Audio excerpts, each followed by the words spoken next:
Hola, ¿qué tal? Les saluda su hermano José Juan Valdés y esto es Evangelio y Vida.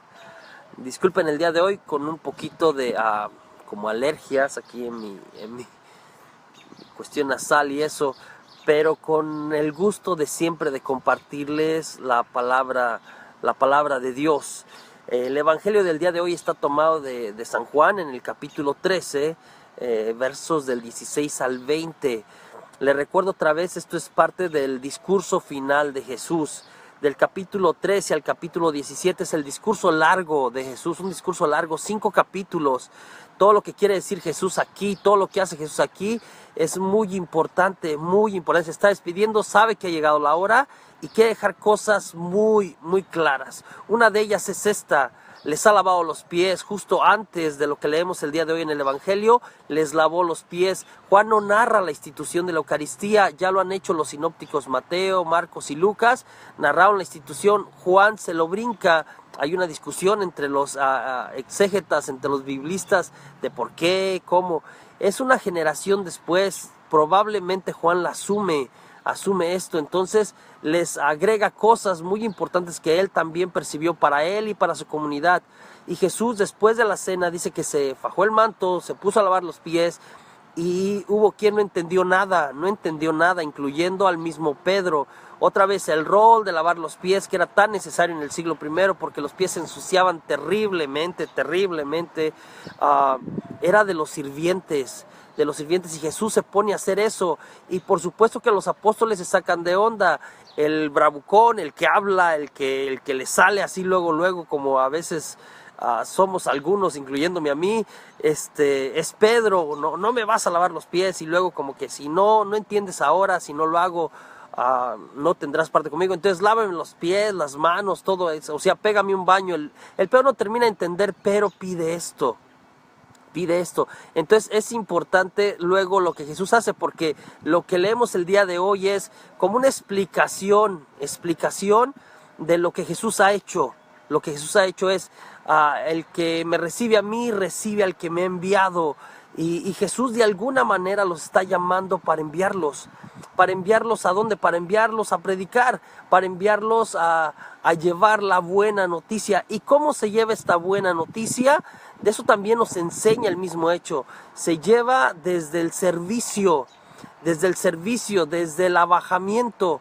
En un mundo, no el de hoy, el de siempre, en que el escalar maquiavélicamente hacia la cúspide, el de la soberbia y la prepotencia, de querer estar en el poder y en el honor, Jesús nos enseña otro camino totalmente distinto del servicio, el del abajamiento, el de poner en primer lugar a aquellos excluidos, aquellos más necesitados, el de ponerte como siervo, literalmente.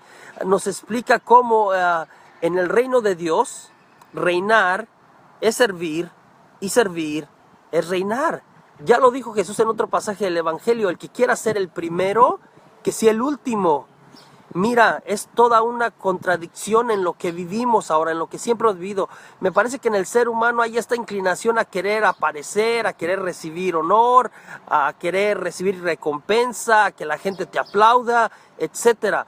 Lo que Jesús nos muestra hoy es en la sencillez, es en el abajamiento. No se trata de puestos, y nos llama para eso y nos envía a predicar el Evangelio de esa manera a los más sencillos. Ejemplo de ello es el mismo Pablo. Estoy pensando, Jesús, Dios es capaz de sacar de la basura para de ahí formar un príncipe para su pueblo, sacar de la basura. Mejor ejemplo que Pablo no podría haber. Alguien que persiguió, que quería destruir la iglesia, destruir el nombre de Jesús, es llamado y se convierte en un apóstol impresionante. Lo encontramos en la lectura del día de hoy, de alguna manera cumpliendo ese llamado en el primer viaje apostólico y haciendo una exposición maravillosa. Aquel que iba perseguido ahora haciendo una apología, ¿no? La predicación apostólica de Pablo, maravillosa, en una sinagoga. Las sinagogas que empiezan de alguna manera a tener un rol importante después de Babilonia, después del exilio. No hay templo, los judíos se convocan, y en las sinagogas generalmente se leía la palabra de Dios, se enseñaba respecto, se predicaba respecto a esa palabra de Dios, y se hacían oraciones públicas. Pablo, con Bernabé, van a la sinagoga local para predicar a los judíos y a aquellos gentiles también no convertidos, a Jesús mismo, a Jesús resucitado, y lo hace de manera maravillosa. Mira, les da un paseo. Lea con calma el pasaje de la primera lectura hoy. Les da un paseo por la historia de la salvación, maravilloso, desde Abraham y va pasando David, etcétera, etcétera, hasta llegar a Juan el Bautista, el precursor. ¿Para qué? Para presentar a Jesús como el Mesías, como el esperado, el ungido, en el que se cumple todo, al que tiende todo, el que lleva todo a la plenitud. Enfoca el mensaje en Jesús, en Jesús. Es una predicación apostólica maravillosa, y Pablo lo hace de una manera magistral el día de hoy, ¿sí? Es Jesús el centro de alguna manera.